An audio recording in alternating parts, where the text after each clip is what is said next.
నేనైతే నా నెక్స్ట్ ట్రిప్‌కి స్టార్ట్ అయిపోయాను. ఉడిపి, ధర్మస్థల, కుక్కే టోటల్‌గా 5 డేస్ అయితే ట్రిప్ ప్లాన్ చేసుకున్నాను. సో, ఫస్ట్ నేను విజయవాడ నుంచి బెంగుళూరు అయితే స్టార్ట్ అయ్యాను. బెంగుళూరు నుంచి ఉడిపికి ట్రైన్ బుక్ చేసుకున్నాను. నేను బుక్ చేసుకున్న ట్రైన్ నేము మురుదేశ్వర ఎక్స్‌ప్రెస్ లేకపోతే పంచగంగ ఎక్స్‌ప్రెస్ కూడా ఉంటుంది. టికెట్ కాస్ట్ వచ్చేసి స్టార్టింగ్ ఫ్రమ్ ₹300.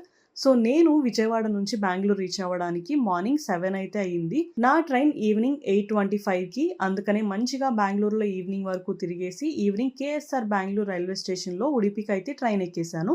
నేను ఉడిపి రీచ్ అవ్వడానికి ఆల్మోస్ట్ ఆఫ్టర్‌నూన్ 12 అయితే అయిపోయింది. Train 1 ½ hour late. అండ్ నేను ఉడిపిలో దిగ్గానే వర్షం అయితే స్టార్ట్ అయింది. మన అదృష్టం అంత మంచిగా ఉంటదనమాట. అండ్ ఇంకొకటి ఏంటి అంటే అక్కడ ఓలా, ఊబర్ అవైలబుల్‌గా ఉంటాయి. కానీ ఎవ్వరు యాక్సెప్ట్ చేయరు. సో, బెటర్ రైల్వే స్టేషన్ బయటికి వచ్చేస్తే రైట్ సైడ్‌లో మనకి టాక్సీ స్టాండ్స్ అయితే అవైలబుల్‌గా ఉంటాయి. సో, క్యాబ్స్, ఆటోస్ అవైలబుల్‌గా ఉంటాయి. మేమైతే ఆటో స్టాండ్‌కి వెళ్ళాము. మేము వెళ్ళాల్సిన హోటల్‌కి 3 మెంబర్స్‌కి ₹140 అయితే చార్జ్ చేశారు. సో, నేను హోటల్ బుక్ చేసుకుంది రీయూనియన్ డి హోమ్స్. హోటల్ అయితే చాలా బావుంది. అండ్ నేను ఎక్కడెక్కడికి వెళ్ళాను, ఫుడ్ ప్లేసెస్ ఎక్కడెక్కడ బావుంటాయి, ఏంటి అనేది నెక్స్ట్ వ్లాగ్‌లో చెప్తాను. ఓకేనా? బాయ్.